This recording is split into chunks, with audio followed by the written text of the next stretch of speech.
ngo ni umurokore. Barokore bangahe baguye sha? Kura amatiko aho ngaho jya mu nshingano. Umva urukundo mwabagabo mwe, Yesu ashaka ko dukunda abagore bacu. Wa undi wazanye amabera ashinze gutya none akaba yaraguye ameze uko nguko. Arashaka kukumeza kumukunda ngo kwawe. Wa undi wakunze mu ndari zeru, ubu hakaba haraje ibicece, ibikoma byaraje ibicece. Yesu arashaka kukomeza kumukunda cyane ngo nkuko yakunze itorero. Izi ko ari umushinga w'Imana. Harabo njya numva ngo roko rwanjye agiye ndakomeye. We reka ahubwo uri mu mushinga w'Imana. Hejuru yawe hariyo shobuja, hariyo so mwubahe. Rogo rwawe wabihawe n'umurage ni wanyu. Abana banjye we hari umurage ninde wawuguhaye uwo murage? Nicyo Diyodonabura nta kindi. Umugabo wawe burya wagira ngo hari ibindi agusaba. Reka nta bintu byisha gusaba. Nuko agusaba kumwubaha. Karibu papa. Ibaze. Karibu papa kandi waramushyinguye ejo bundi.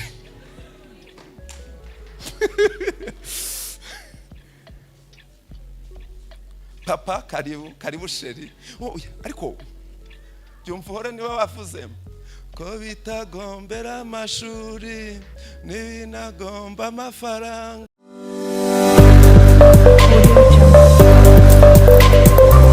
Urugero TV. Umugabo n'urukundo, umugore nukugira gute? Nukubaha, uganduka. Noneho iyo umwe ahagaze mu nshingano ze agakunda cyane, umugabo agakunda yashakisha kubaha akabibura, ahubwo agasanga hari abandi bakubwira ati usana, agashakisha kubaha akabibura kuri wowe. Umugabo asigara avunika ahagaze hano ari wenyine. Nima muranyumvira, uri muramuvuna. Noneho rero wa mugore we nihaza utuzina turyoshye cyane n'utuhe tugezweho. Fani, Keza, Akarabo, hakaza Akarabo. Ibaze hakaramuka haje Akarabo abwira papa kibwati umugore si uwo kubabaza umugabo nanone. No. Oya rwose. Umugore ni uwo kwishimisha umugabo ku buryo amurutira abandi bantu bose. Datoza umwana kubaha Imana, urimo uramutoza kuba ibandi, kunywa imogi, kuba ikigenge, kuba ikintu cyaho ngaho. Ariko iyo umurera urimo uramubwira ngo ica kamere, ica ingeso za Satani, uyoborwe n'Imana. Umva Abagabo 25 ukuntu havuga. Aravuga ngo bagabo mukunde abagore banyu cyane. Ibaze cyane, urukundo rwinshi cyane. Mwumve ukuntu runkomera amashyi menshi kubw'ibi birori by'abana bacu n'uyu mwanya mwiza. Imana nishimwe. Haleluya. Imana ibaho umugisha, mwimanurire natwe kubw'ubuhamya bwanyu mwese. Tugiye gusezeranya buno bukwe mu izina rya Data n'iry'Umwana n'iry'Umwuka wera. Amen. Bicara dukomera Imana amashyi menshi cyane mu izina rya Yesu. Dusome ijambo ry'Imana. Nababwiye yuko tutatinda rwose kubera impamvu twamaze kuvuga. Dusome mu gitabo cy'Itangiriro, ibice byaho ni 2. Turasoma n'umurongo waho wa 18. Itangiriro ibice 2 n'umurongo waho wa 18. Mwihutisha abafite za Bibiliya, n'ahantu horoshye cyane, n'abazifite muri phone nta kibazo, kugira ngo dusome ayo magambo. Dusome mu izina rya Yesu. Kandi Uwiteka Imana iravuga iti, si byiza ko uyu muntu aba wenyine, reka muremere umufasha umukwiriye. Uwiteka Imana irema mu butaka amatungo yose n'inyamaswa zo mu ishyamba zose n'inyoni n'ibisiga byo mu kirere byose, ibizanira uwo muntu ngo imenye uko abyita. Kandi uko uwo muntu yise ikintu cyose gifite ubugingo aba ari ryo riba izina ryacyo. Uwo muntu yita amatungo yose n'inyoni n'ibisiga byo mu kirere n'inyamaswa zo mu ishyamba zose, ariko umufasha umukwiriye yari ataraboneka. Uwiteka Imana isinziriza uwo muntu ubuticura, arasinzira imukuramo urubavu rumwe ihasubiza inyama. Urwo rubavu Uwiteka Imana yakuye muri uwo muntu iruhinduramo umugore imushyira uwo muntu. Uwo muntu agiye kuvuga rero, mwumva ibyo yavuze. Aravuga ati, uyu ni igufwa ryo mu magufwa yanjye, ni akara ko mu mara yanjye, azitwa umugore kuko yakuwe mu mugabo. Amen. Imana ibaho umugisha. Ni amagambo kenshi dukunda kuvuga abapasoro iyo turimo dusezeranya buno bukwe. Kenshi usanga ariyo duhuriraho, ariko kuko niryo tangiriro rya byose, niryo tangiriro rya byose. Niyo mpamvu turigarukaho kugira ngo mwumve yuko mwitangira ari Imana yatangije umushinga w'ubukwe. Wanasifiwe. Ndabizi Esther na Diodone ubu ngubu ntabwo bankurikiye. Kare barimo barareba ko numukanya baza kwifotoza, abana baneruye undi ndabanu. Urumva n'utuntu twinshi mukanya muri reception para utuntu ngutwo twinshi, ariko Imana ishimwe bo twaraganiriye. Vraiment nta kibazo rwose, ariko munkurikire uko biza gushoboka. Ni munakuramo na 20 nta kibazo, ibaza 40 no kwibukiranya batwebwe turi muri izo nshingano. Haleluya. Urugo ruri mu mugambi w'Imana, urugo ni mu mushinga w'Imana. Twebwe twisanga mu mushinga w'Imana. Kubikora ntabwo tubikora kuko tugomba kubikora. Kubikora twisanga turi mu murongo w'Imana kugira ngo dusohoze umugambi w'Imana. Kubera iki? Niyo yari ihagaze hano umunsi wa mbere itangiza uyu mushinga nk'uko tubyumvise ku bwa Adamu na Eva. Ubundi niyo yakahahagaze hano, ariko kubw'icyizere natwe yatugiriye ishima kuduhagarika hano mu mwanya wayo kugira ngo tuyivugire. Ubundi niyo yakahagaze hano kuko ari ibintu by'igiciro byubashywe bikomeye, ariko kuko ari umutunzi w'ineza n'imbabazi nyinshi itugirira icyizere kugira ngo tuyihagararire mu mwanya wayo. Imana nishimwe. Haleluya.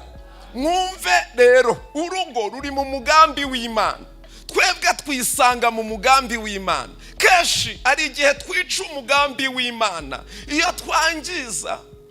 Ashaka kwihuta cyane kugira ngo mvuge duke, ariko mvuge twishi muri mwanya mutoya.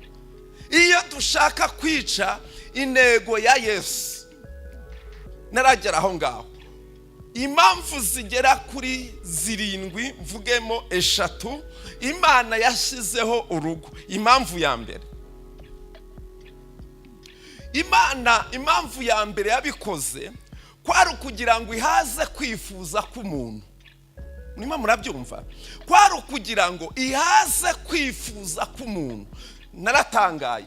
Mwumve, Imana yaremye ibintu byose ibizanira Adamu, ibishyira mu biganza byiwe. Ibintu bikomeye, ibintu bigera kuri 3. Icyambere, imuha icyubahiro gikomeye. Iramubwira ngo uhawe gutwara ibi byose, uhawe gutegeka ibi byose, mbishyize mu maboko yawe, nawe muzabiburana, nawe muzabirwanira. Yahabwa ubwo butware. Murumva ikintu yahawe. Icya kabiri, aramubwira ngo ikindi, ibyo kurya no mambo yo kwambara no gushakisha imibereho no, ibiti byose imbutira zitera ibyo kurya ibishyira aho ngaho ngo uzajye urya utavunitse.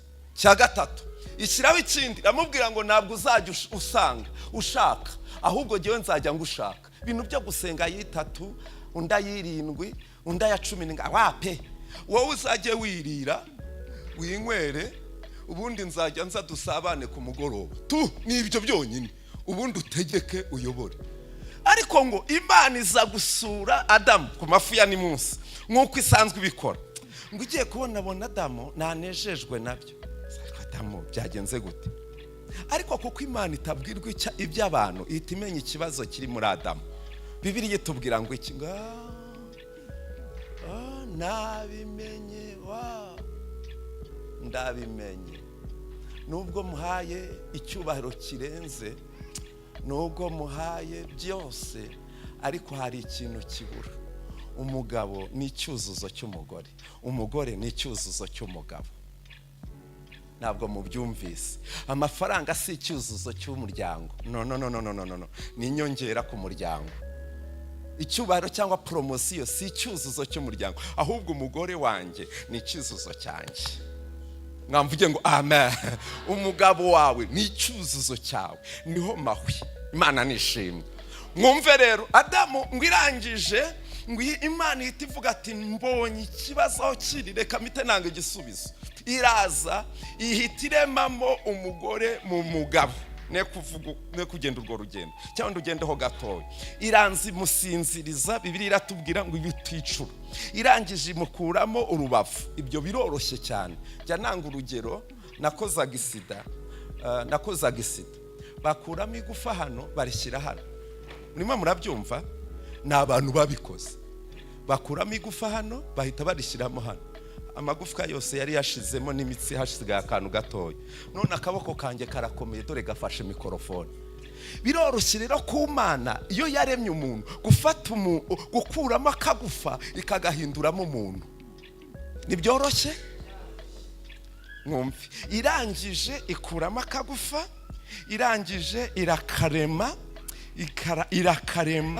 igatera neza, akabiri koroshye kadafite ubwanwa, katagize gute, iramurema hano hantu hasitandukanya naho umugabo kugira ngo bijye bikurura umugabo. Irema ikubitaho hano, ngo Adamu mu gitondo areberera, ngo abyuke mu kanya gatoya avuye mu kinya, avuye mu iroro. Mwumva amagambo yavuze, imitoma ya danje. Yaravuze ngo aka ni akara ko mu mara yanjye, ni akagufa ko mu magufa yanjye, uzitwa umugore koko we muri jyewe. Ibaze naho icyuzuzo kirabonetse. Wa mugabo, umugore wawe mufate nk'icyuzuzo cyawe. Umunezero wawe ni umugore wawe, ibyishimo byawe ni umugore wawe. Witeza agahinda ibyishimo byawe, ahubwo bungabunga ibyishimo byawe Imana yakwihereye. Bungabunga icyuzuzo cyawe Imana yakwihereye. Umugore si uwo kubabaza umugabo nanone, no. Oya rwose. Umugore ni uwo kwishimisha umugabo ku buryo amurutira abandi bantu bose. Impamvu ya mbere ni ya kabiri. Impamvu ya kabiri ni ukubona urubyaro rwubaha Imana. Bibiliya itubwira ngo iki? Ngo mbese mu gitabo cya Maraki ngo niyo yari ifite umwuka mwinshi usaze, ngo ariko ntabwo yashimye kurema abagore benshi. Impamvu ngo yabikoze ikarema umwe, ngo kwari ukugira ngo hazaboneke mu mugore urubyaro rwubaha Imana.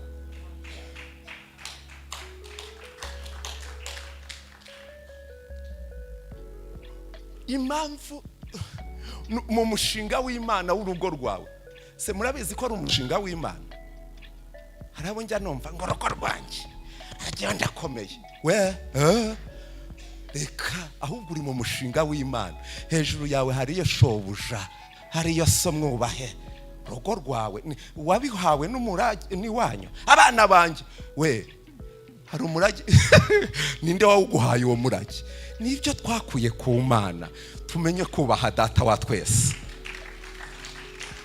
kugira ngo haboneke urubyaro rwubaha Imana rero kurutoza uburyo bwubaha Imana dufite amakosa akomeye. Mwumva abo amakosa dufite umwanya wo kugaburira abana bacu bagasa neza, tukanezezwa nuko basa neza. Wow, byiza cyane, tubikore. Muranyumvira?